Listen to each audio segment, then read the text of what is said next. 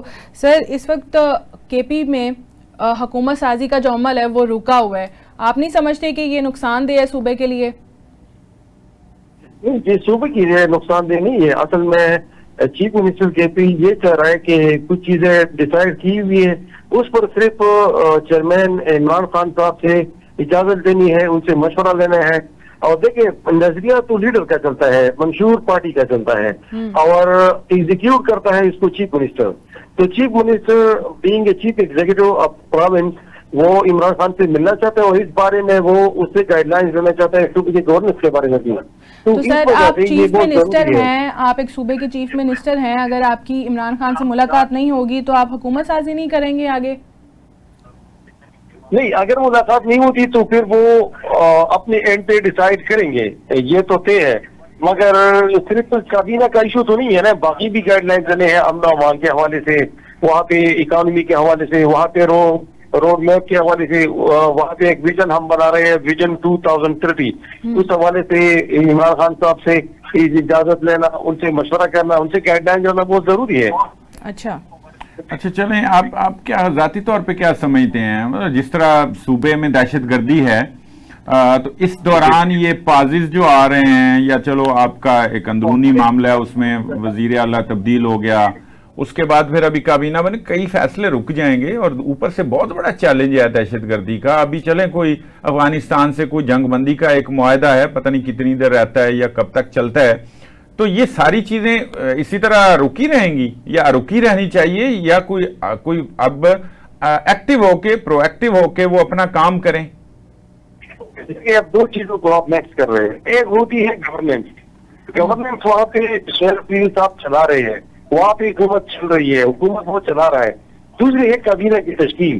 کابینہ کی تشکیل میں وہ صرف یہ چاہتا ہے کہ وہ عمران خان صاحب سے مشورہ کریں, ان سے گائیڈ لائنس لیں. یہ دو چیزیں مکس اپ نہیں ہونی چاہیے.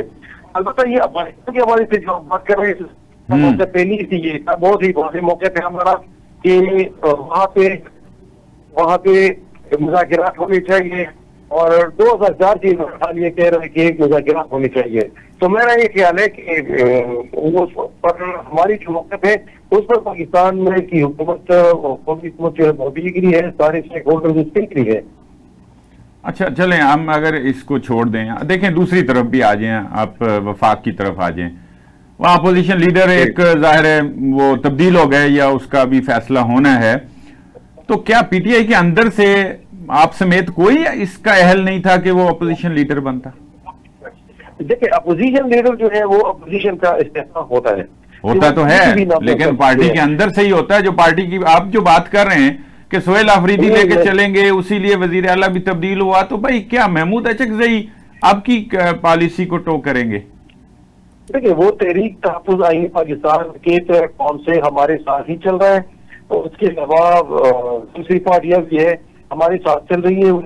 تو یہ کوئی مطلب یہ اپوزیشن کا اختلاف ہے کہ وہ کسی کو بھی نام سکتے رہے اپوزیشن سے, تو وہ بھی اپوزیشن سے ہے. تو اس وجہ سے اس کو کیا گیا ہے کہ وہ آلریڈی صاحب صرف یہ مسئلہ نہیں ہے, سینٹ کی بات ہو تو راجہ ناصر عباس وہ بھی باہر سے, محمود اچکزئی صاحب بھی باہر سے. نہیں, یہ پارٹی کے اندر اس پہ کوئی ریزرویشنز نہیں ہے. یہ کس طرح کے ڈیسیژن ہو رہے ہیں؟ یہ خان صاحب کے ڈیسیژن ہے. دیکھیں یہ ٹیم بنانے کا اختیار عمران خان کے پاس ہے, وہ کسی کو اس کا اختیار ہے کہ کس کو. اچھا, خان صاحب کے پاس یہ بھی اختیار ہے کہ اپنی ٹیم کو سائیڈ پہ بھی کر دیں؟ نہیں, اس کا اختیار ہے کہ کسی کو ڈراپ کرے, کسی کو کھلائے, کسی کو فلپین بنائے, کسی کو اوپننگ کے لیے بھیجے, کسی کی گلی میں کھڑا کرے, کسی کو سلپ میں, کسی کو میڈ آف پہ. ہاں اچھا, یہ تھوڑی سی میرا خیال ہے سیاسی حوالے سے ٹھیک نہیں, جمہوری طریقے سے, تو اس لیے پارٹی میں سے ایک ایک کر کے وکٹ بھی گر رہی ہے. نہیں, یہ آپ کی ذاتی رائے ہے. البتہ جس طریقے سے ہمارے ساتھ یہ سزائیں ہماری لیڈران کو ہو رہی ہے, تو اس مشکلات سے ہمیں باہر نکلنا ہے. اسی وجہ سے پارٹی کچھ عمران خان کے حوالے سے کچھ فیصلے کر رہی ہے، عمران خان خود کھلاڑیوں کو تبدیل کر رہے ہیں تاکہ ہم اس پریشر سے اپنے آپ کو نکال سکیں اور ہمیں بھی یہ ہے. صحیح ہے. سر جاتے جاتے آخری سوال، عمران خان کی رہائی کے لیے کیا کر رہی ہے پارٹی؟ عمران خان کی رہائی کے لیے ابھی انشاءاللہ بین چین صاحب، جنید اکبر صاحب، برسر گور صاحب اور سلمان وزیر صاحب دیں گے. انشاءاللہ بہت جلد وہ ایک روڈ میپ کا اعلان کریں گے. صحیح، بہت شکریہ سہیل صاحب آپ کے وقت کا. ویسے بریک سے پہلے ہم بات کر رہے تھے پیپلز پارٹی اور نون لیگ کے اختلافات کی، جس کے اندر اس وقت ندیم افضل چند نے چیلنج کیا ہے رانا سکندر حیات کو اور کہا ہے کہ آپ میرے حلقے میں آئیں. دعوت دی ہے انہوں نے کہ میں اپنے حلقے کے جو سرکاری اسکول ہیں ان کا دورہ کرواؤں گا آپ کو. اس طرح کے چیلنج اور اس طرح کا مقابلہ سیاستدانوں میں سوٹ کرتا ہے، نہ کہ گالم گلوچ والا.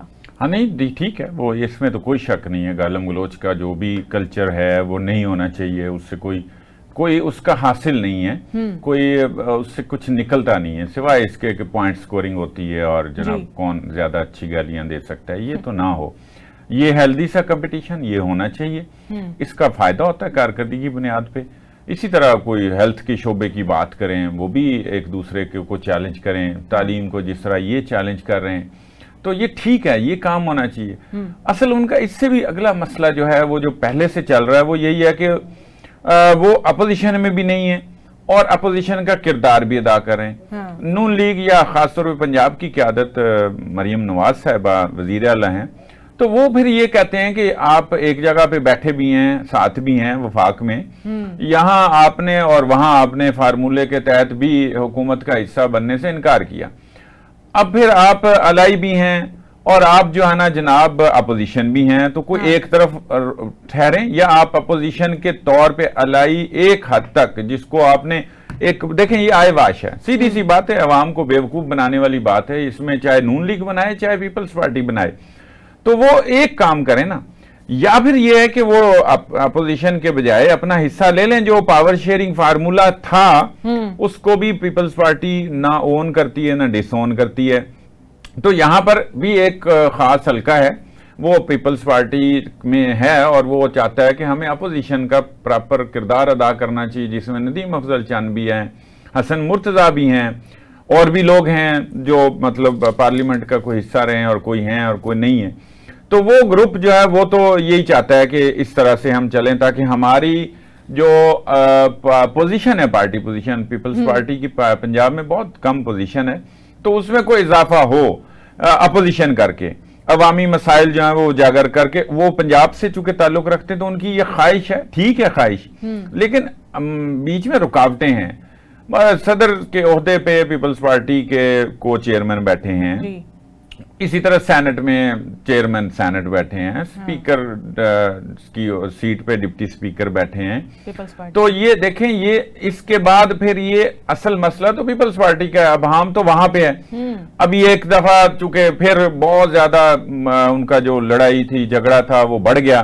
اس کے بعد پھر محسن نقوی صاحب جو ہیں وہ ایکٹیو ہوئے، زرداری صاحب نے ان کو بلایا. پھر آپ نے دیکھا کہ اسپیکر ایاز صادق صاحب اور اسی طرح ان کے ساتھ جو ہے نا نائب وزیر اعظم وہ گئے، پھر ان کی بات ہوئی. پھر وزیر اعظم کی صدر صاحب کے ساتھ زرداری صاحب سے بھی بات ہوئی، ملاقات ہوئی.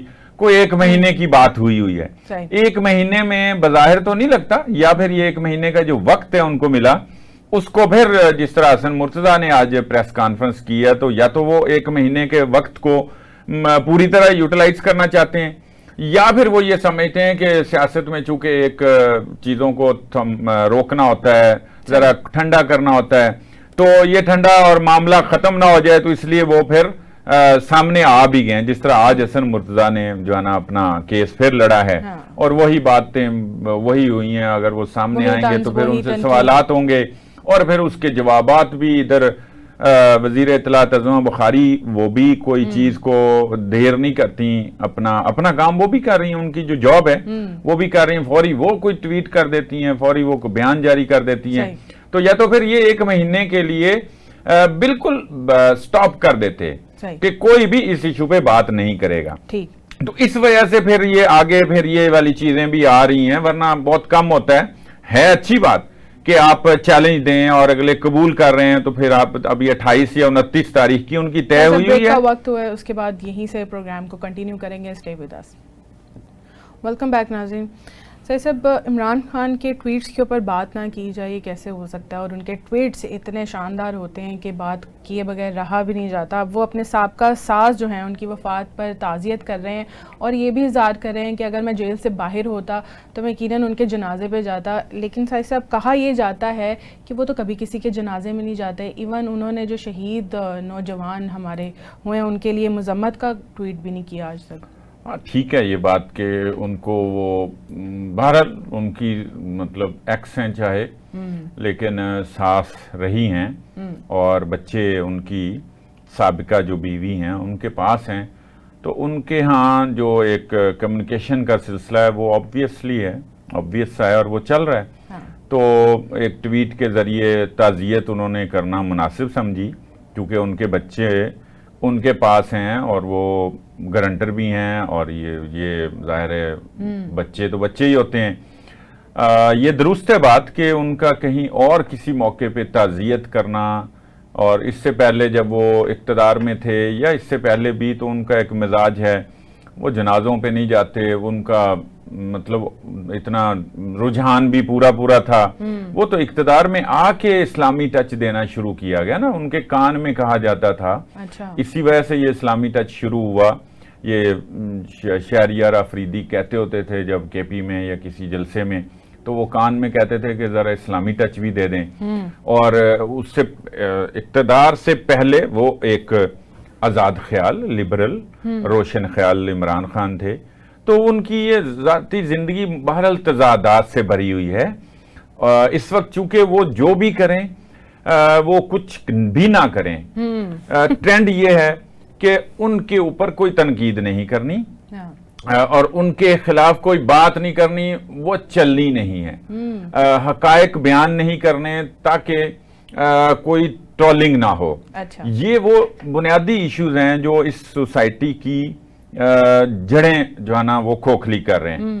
اس وجہ سے جو بنیادی طور پہ صحافت کا جو کام ہے، جو کردار ہے، وہ صحافت کا یہ بھی کردار ہے کہ محروم طبقات کی بھی آواز بننا ہے اور کمزوروں کی بھی آواز بننا ہے. تو وہ بھی کام کرے صحافت، لیکن یہ پہلو بھی ساتھ ساتھ رکھیں اور یہ اجاگر بھی کریں کہ یہ تعزیت اگر وہ کر سکتے ہیں تو پھر فوجی جوانوں کی شہادت پہ بھی کر سکتے ہیں. پھر وہ اسرائیل کی جو غزہ پر بمباری مسلسل ہوتی رہی اس کی بھی وہ تعزیت کر سکتے تھے. وہ ایران پہ جو حملہ اسرائیل نے کیا اس کی بھی اس کی بھی مذمت کر سکتے تھے. لیکن ان کے ٹویٹ پہ سے یہ نہیں ہوا.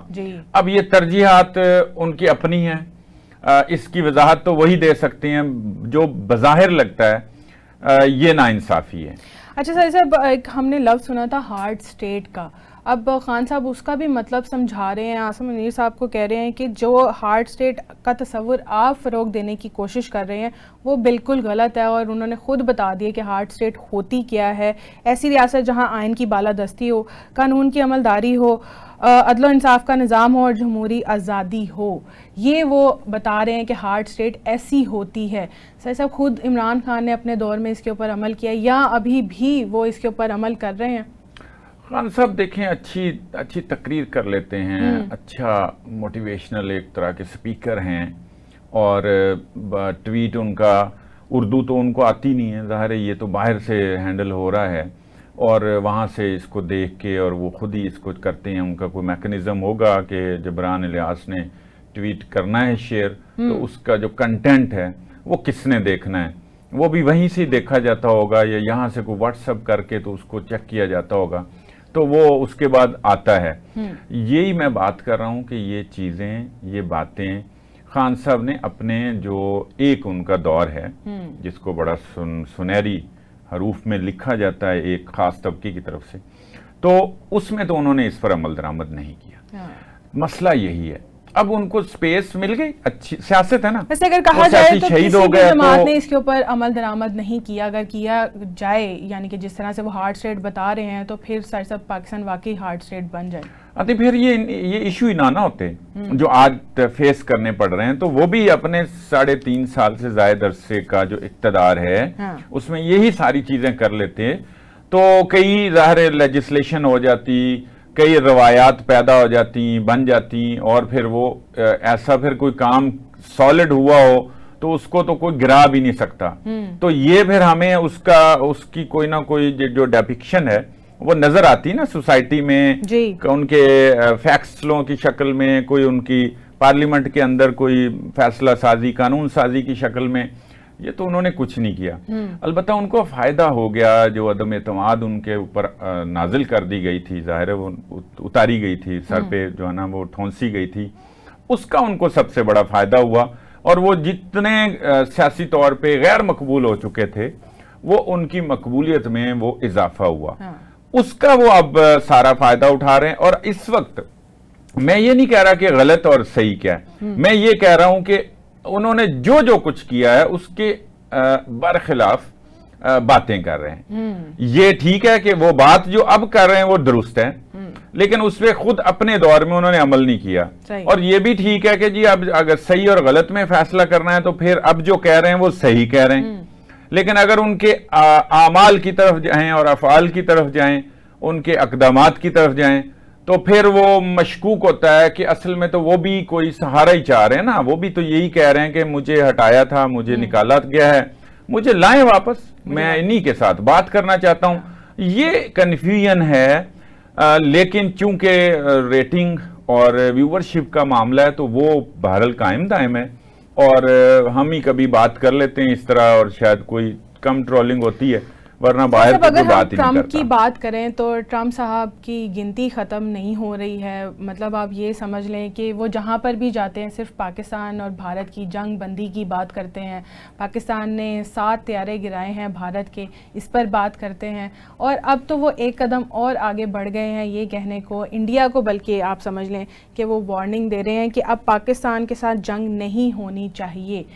اس وقت جب بھارت کی جانب سے یہ کہا جا رہا ہے کہ سندور 2 یعنی کہ آپریشن سندور 2 جو ہے اس کی تیاریاں شروع ہیں, ٹائمنگ کتنی میچ کرتی ہے ان کی؟ دیکھیں یہ ٹھیک ہے, بات ان کی ٹیلی فون پہ بات ہوئی ہے مودی سے, کوئی لمبی چوڑی بات ہوتی رہی ہے, اور وہ اپنی بات کر رہے ہیں, مطلب اپنے محصولات کی بات کر رہے ہیں, اور وہ ساتھ یہ کہہ رہے ہیں کہ روس سے جو ہے نا وہ تیل نہ خریدیں. تو وہ اس پہ مودی نے جو ہے نا وہ اتفاق کیا ہے. ایک طرف یہ, ساتھ انہوں نے یہ بھی ہدایت کر دی ہے کہ پاکستان کے ساتھ جنگ نہیں کرنی چاہیے. یہ ان کی ورڈنگ ہے. اب اس میں ان کا اپنا مفاد ہے.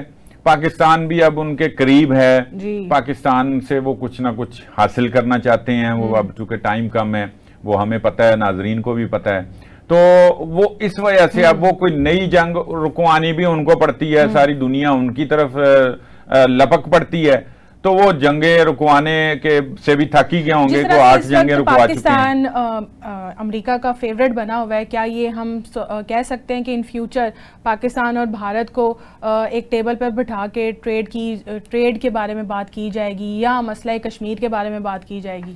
دیکھیں ان کے ایجنڈے میں ہے, ویسے ان کے جو ٹویٹس ہیں وہ بھی موجود ہیں. انہوں نے آفر بھی کی ہیں پاکستان کے اور انڈیا کے درمیان مسئلہ کشمیر پر, کہ میں جو ہے نا ثالثی کا کردار بھی ادا کر سکتا ہوں.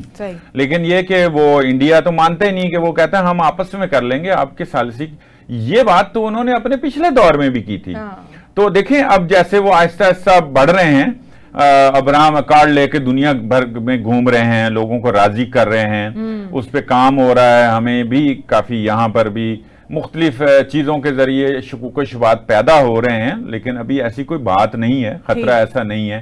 تو وہ اس کو آگے لے کے آ تو سکتے ہیں, اور کرنا تو چاہیے, اپنا آپ کو تاریخ میں نام لکھوا جائیں اور زندہ کر جائیں, تو یہ تو اور اچھی بات ہے. ٹھیک ہے صاحب, بہت شکریہ آپ کا. ناظرین آپ سے ملاقات ہوگی اگلے پروگرام میں, ہمیں دیجیے اجازت. اللہ.